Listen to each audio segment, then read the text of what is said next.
La FRDC a repris la localité ou la cité de Mikenge. Mais qu'est-ce qui s'est donc réellement passé?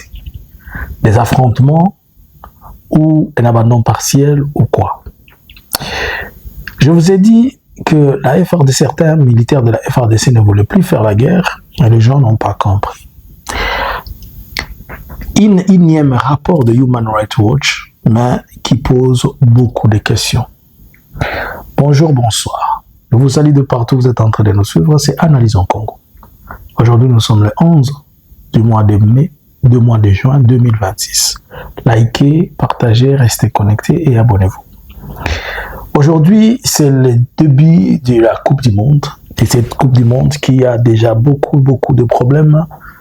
Vous savez, l'arbitre d'origine éthiopienne, le célèbre arbitre africain, a été obligé de rentrer puisque le visa lui était privé. Déjà hier, les États-Unis ont exigé à la Belgique de pouvoir mettre et stopper, si on peut le dire, tous les Congolais à entrer en Europe, tous ceux qui sont possesseurs du passeport congolais, puisque on assimile maintenant l'Ebola au passeport congolais.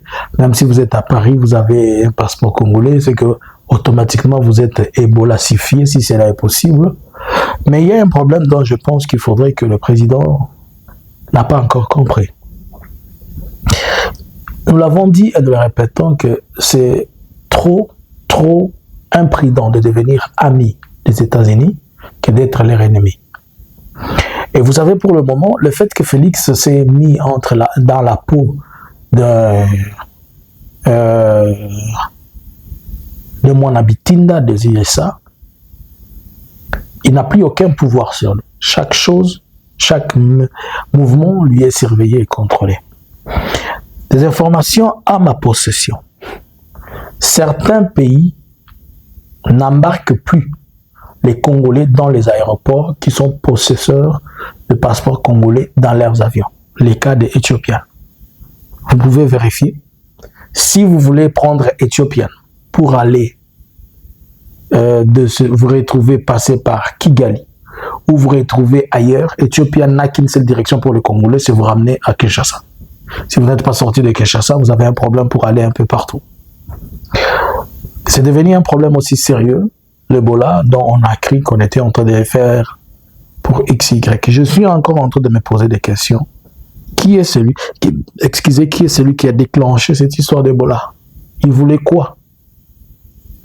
Certaines personnes ont pensé qu'ils étaient en train de piéger les autres, mais ils se retrouvent eux-mêmes piégés dans ça. Ok, revenons. Qu'est-ce qui s'est réellement passé à Mikenge? Vous devez comprendre, je vous ai expliqué hier, c'était le 10 ans, que Mikenge était tombé entre la main de l'AFC Barème 23. Mais la nuit du 9 vers le 10, l'AFC Barème 23 s'était retiré de Mikenge la nuit. Pour quelle raison il s'était retiré de Mikenge? Je vais vous faire comprendre. Les informations récit que Mikenge possédait de grandes capacités de munitions et de grands armements. Et les Twiranéos ont visé récupérer cet arsenal-là. Et lorsqu'ils sont arrivés, ils ont récupéré l'arsenal, après ils sont partis. Vous devez, si vous n'avez pas eu accès aux images, je vais vous partager ces images. Vous allez voir que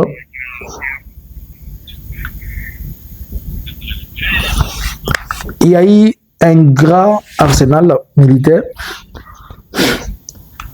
où l'AFC s'est retrouvé encore ravitaillé par Kinshasa. Bon, les autres étaient sous-sol, les autres étaient superficiels. On a même parlé des camions qui étaient là. Mais je ne pense pas que les camions, on les a pris, les camions, on les a laissés.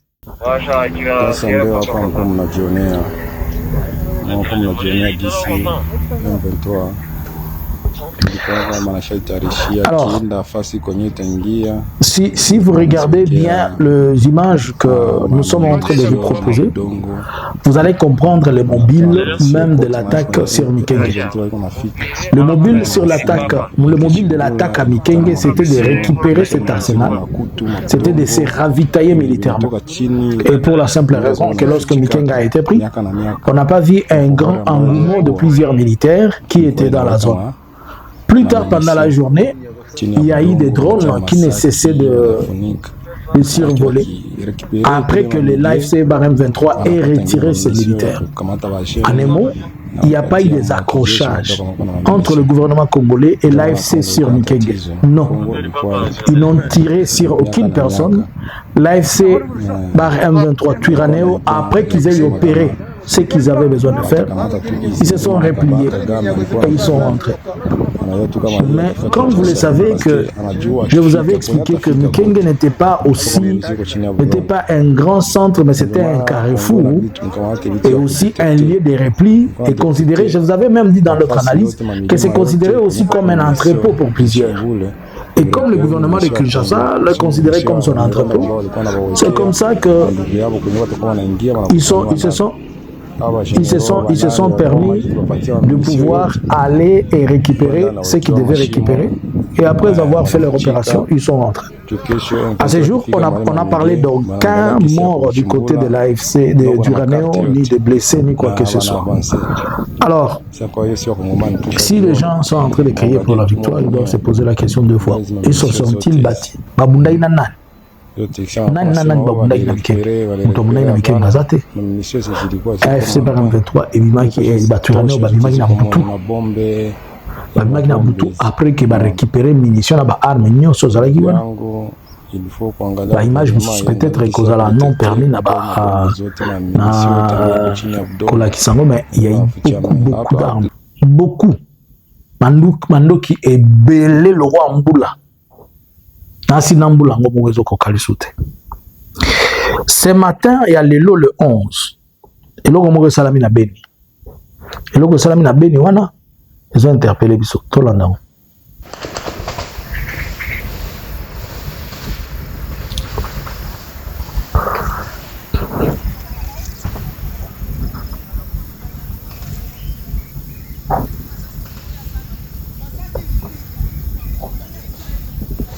Tunaisha vraiment bagarso bamekufa huku, batu wamebebewa, anjua watu kwa mpori huku mpotea Mzambai kumwisho muone masasi vile iko napigiwa. Je suis vraiment mtere, tuko na basoda huku mais banaogopa kuingia chini, tunabambia watu permettre tushuke yako mais banakatala.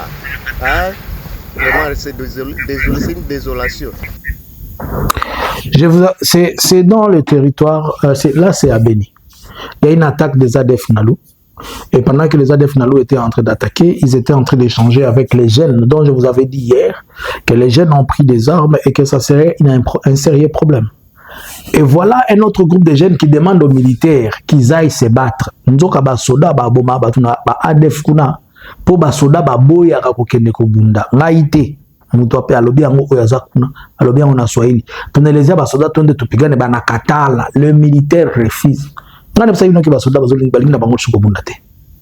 Les militaires sont fatigués parce qu'ils comprendre bazo mema bango na biloko uzanga mutu na makolo bazo tourner bango en bourri que ça bat mususu basoda ongo wana bayebisi basoda bakende basoda baboyi ngaite soda ye wana civil life soda tokende kuda bazo ataki masa sezo beta bazo boy bazo bundana ba local defense ba garçon ya quartier oyo baso organiser qui pour simba minduki bazo se défendre. Et puis, avec cette allure, ça FRDC aux anati dans Koutouzala arrêté.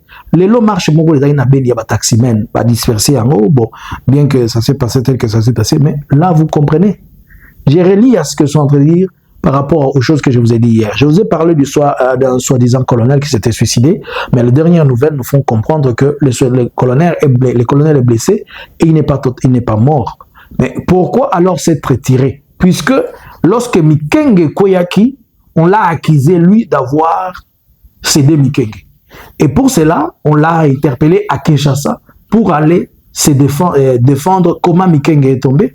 Et déjà, il comprend que ngai pe nazo kende okota prison lokwa batu mususu alors que nina kende subir 20 à 30 ans na banda komimbo. Vous comprenez comment Félix a créé un malaise dans l'armée.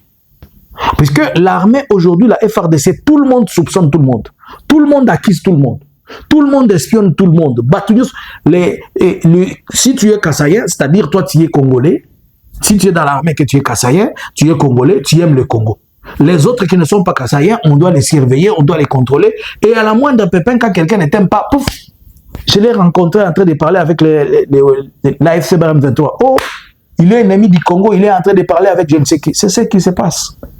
Comprenez le malaise, comment il est profond aujourd'hui. Nous avons un malaise profond. Nous avons un malaise qui frappe le pays à un niveau où on ne peut pas. Comment un militaire va se sentir à l'aise? Celui-là, il préfère se suicider qu'au lieu d'aller à Kinshasa.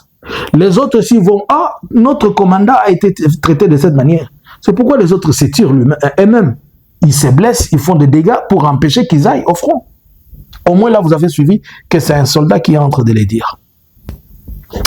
Désolé pour nos soldats, désolé pour nos papas et nos mamans. Alors, Human Rights Watch, encore une seconde fois dans ses œuvres. Pourquoi j'ai dit Human Rights Watch encore une seconde fois dans ses œuvres? Il fait un rapport de presque 92 pages où il dit que Human Rights Watch déclare qu'ils ont suivi pendant une année, ils étaient en train de mener des enquêtes et des investigations sur les crimes commis par l'AFC Barham 23 et le Rwanda. Et dans les crimes, il y a le recrutement des enfants soldats, il y a les exécutions sommaires, il y a ils ont parlé des gens qui ont été enterrés, ils ont parlé de personnes qui on les recrutait des forces, on leur privait à boire, on leur privait à manger, beaucoup de choses. Je dis bravo à Human Rights Watch pour son rapport. N'est-ce pas? Ils ont fait un travail d'une année. Mais moi, je reviens et je me permets, j'ai suivi l'interview de porte-parole de Human Rights Watch qui était sur France 24. Sur TV5 ou France 24, je pense. Premièrement, il dit qu'ils ont fait un rapport d'une année, une enquête d'une année. Si aujourd'hui nous sommes au mois de juin, c'est-à-dire ces rapports normalement couvrent la période de mai 2025 à mai 2026. Ils ont fait juste les rapports pour l'AFC Barham 23, les zones où ils occupent, où ils forment des militaires. Le centre de formation, premièrement, où ils sont partis, tous les centres de formation, actuellement, où l'AFC Barham 23 est en train de recruter et former, ça se retrouve dans le territoire de Rutshuru et Masisi. Principalement, on sait à Rumangabo. Et dans ces deux zones-là, puisque Human Rights Watch dit que c'était des Rwandais, puisqu'ils parlaient le Kinyarwanda. Dans ces deux zones-là, le Masisi et le Rutshuru, les langues parlées sont le Swahili, le Kinyarwanda, le Kihunde, le Kinyanga, et des fois les Kinande. Alors, il est possible que toute personne qu'on recrute là-bas, il doit savoir comment on dit Amaoro. Il doit savoir comment on dit Vitebiawe. C'est tout à fait normal. C'est comme si vous allez recruter quelqu'un en Équateur et que s'il parle les Kimongo, ça devient un problème. Ça, c'est la première des choses. Segundo, ils disent comment on a identifié le militaire rwandais puisqu'ils avaient des signaux. Je ne sais pas, ils avaient des éléments distinctifs, ce n'étaient pas des uniformes, mais on voyait sur leurs bottes des signes du Rwanda et tout ça. Ça peut être des instructeurs, je n'en disconviens pas. Mais les instructeurs, on en trouve partout. Il y a aussi des instructeurs tanzaniens là-bas. Pourquoi on ne les accuse pas? Il y a des instructeurs ougandais. Et il y a des instructeurs de tout part. Même le blanc sont dans ces choses. Pourquoi il n'a pas parlé? Si il a fait un rapport d'une année, pourquoi son rapport d'une année, dans son rapport d'une année, on est en train de parler des groupes, il les a appelés comment? Groupes non identifiés ou groupes assistants ou groupes qui sont assistés par le gouvernement, sans pour autant identifier les Wazalendo, les FDLR et consorts. Ces groupes qui sont assistés par le gouvernement les paye. Puisque tout le monde sait que le gouvernement, officiellement, il paye les Wazalendo. Officiellement, il les équipe. Officiellement, il est en mission avec eux. Officiellement, il les donne les instructions et tout ça, même l'uniforme, récemment, on les avait amenés des salopettes. Mais comment ces rapports de Human Rights Watch, il est toujours taillé sur mesure, et pas seulement taillé sur mesure, il répond et il est dans la logique des discours de Kinshasa. Puisque tout ce que Human Rights Watch a dit, ce sont les accusations de Mouyaya de tous les jours. Est-ce que Human Rights Watch est-il devenu une machine de campagne, de sensibilisation contre l'AFC et le Rwanda au profit de Kinshasa ou comment? Je ne comprends plus rien dans tous les rapports que fait Human Rights Watch. Ce ne sont plus des rapports humanitaires, ce ne sont plus des rapports de droits de l'homme, ce ne sont plus des rapports des ONG, mais c'est devenu des rapports des partis politiques, c'est devenu des rapports des sympathisants, des partisans. Essayons un peu de rentrer dans l'esprit de ce que Human Rights Watch a écrit. Nous avons vu, il n'y a pas 3 mois, il est en train de parler des rapports d'une année, il n'y a pas 3 mois, on a vu tous des mineurs dans la FRDC. Pourquoi il n'a pas parlé des mineurs dans la FRDC? Pourquoi on n'a pas touché les mineurs qui sont dans la FRDC? La FRDC recrute aussi des mineurs. Et on les a dit, s'ils savent là où se trouvent les mineurs que l'AFC Barem 23 est en train de recruter, il n'a qu'à identifier et envoyer à l'AFC Barem 23, et l'AFC Barem 23 n'a qu'à les retirer et stopper de recruter les enfants. Il parle de recrutement forcé. L'AFC qui retourne chaque fois les militaires là, comment ils recrutent encore d'une manière forcée? Qui fait le recrutement forcé alors qu'on a vu au Colosie en train de faire fou tout le jour en train de courir derrière les garçons? En fait, Human Rights Watch, moi je pense que l'AFC ne devait pas se plaindre, mais il devait dire ouvertement, je sais que ce sont des ONG, ils ont des droits, mais il faudrait qu'on leur dise non, arrêtez de faire vos rapports sur nous. Des rapports qui n'ont pas de sens. Ce sont des, excusez-moi les termes, ça devient des brouillons ça. Ce ne sont plus des rapports. Comment tous les rapports de Human Rights Watch convergent toujours vers une même ligne défensive? La fois passée, ils ont parlé des fosses communes à Uvira. Vous allez leur poser la question, montrez-nous là où se trouvent ces fosses communes à Uvira. Ils n'ont jamais montré jusqu'à aujourd'hui. On les a très bien expliqué qu'il n'y a jamais eu de fosses communes et ils le savent. Et CICR a enterré des gens, c'était des gens qui tombaient lorsque l'AFC Barem 23, lorsqu'il y avait des accrochages. D'ailleurs, l'AFC est entré en plein jour. Ils n'ont pas répondu à ça. Ils ont fui. Aujourd'hui, ils viennent encore avec les rapports. Ils disent non, nous avons eu à contacter les gens, nous avons discuté avec eux et ils nous ont dit que par jour, ils enterraient même 10 personnes dans des fosses. Mais c'est là qui a enterré les 10 personnes. Ne vous ont-ils pas montré les fosses? N'avez-vous pas pris des photos? Vous avez seulement le temps de discuter avec eux, de savoir qu'il y a des fosses, alors que vous avez fait des enquêtes avec eux. Il serait mieux que l'AFC laisse une couloir à d'autres ONG et des indépendants aussi de commencer à faire des rapports, faire des enquêtes. Et quand on fait... D'abord, on va se poser la question. Après que Human Rights Watch ait fait ces enquêtes-là, il dit qu'il a essayé de contacter le Rwanda n'a pas accepté de le recevoir, ça on ne connaît pas, c'est à lui de se défendre avec ses rapports avec le Rwanda. Bon, est-ce que ces rapports-là, après qu'il ait concis, normalement, on ne publie jamais un rapport des ONG dans ce cadre-là, si on n'a pas eu à discuter et préalablement montrer certains éléments qu'on a rencontrés sur le terrain, incriminant les autres. Ce que vous allez en faire plus tard, on ne sait pas, mais au moins vous pouvez quand même leur dire, nous avons trouvé ceci et cela. Human Rights Watch est devenu une machine à cash. Il joue au jeu de billets verts de Félix. Ils viennent de Kinshasa où ils doivent faire les enquêtes, on les dit déjà, il faut aller dire qu'ils recrutent les enfants, il faut aller faire, puisqu'on sait que Human Rights Watch, quand il va crier, ça va descendre sur Genève, ça va descendre sur New York. Dans la FRDC, on recrute tous les jours les enfants soldats. Ils en ont plein là-bas. Pourquoi on ne fait pas des rapports? Tous ces habits et crimes que font les Wazalendo, toutes ces histoires que font les FDLR, y compris, je n'ai même pas vu là, on accuse aussi l'armée burundaise, puisque l'armée burundaise aussi a des troupes, l'armée burundaise a des troupes au Congo, il a aussi ces milices qu'il a amenées au Congo. Les milices burundais, ils les ont amenées au Congo là. Alors, pour moi, ce rapport de Human Rights Watch, ce n'est pas un rapport, c'est une sensibilisation d'un mouvement ou bien d'un sympathisant. Ils sympathisent l'argent que Félix les donne, alors ils sont dans ça. Voilà comment il faut prendre ces rapports. Je vous montre noir sur blanc tous les éléments là. Vous allez vérifier dans les rapports, aucun élément ne corrobore avec des choses qui sont réelles. Donc Human Rights Watch, c'est une machine, que ce soit eux, le Amnesty, les consorts, tout le monde, même au niveau des droits de l'homme, chacun commence à faire, ils font des... Si on leur donne 5 millions, ils font ce qu'ils veulent. Pendant ce temps, et ils s'arrangent de pouvoir dire n'importe quoi. Et là où ils sont passés, c'est sur les chaînes de Mouyaya. N'est-ce pas, c'est Mouyaya qui paye à la fois France 24, TV5, il paye CNN, il paye les soirs, tout le journal, RFI. Ils ont fait un rapport de Mouyaya, ils vont le lire sur la chaîne de Mouyaya, au profit de Félix. C'est ça. En réalité, il n'y a rien. Pour moi, il n'y a rien.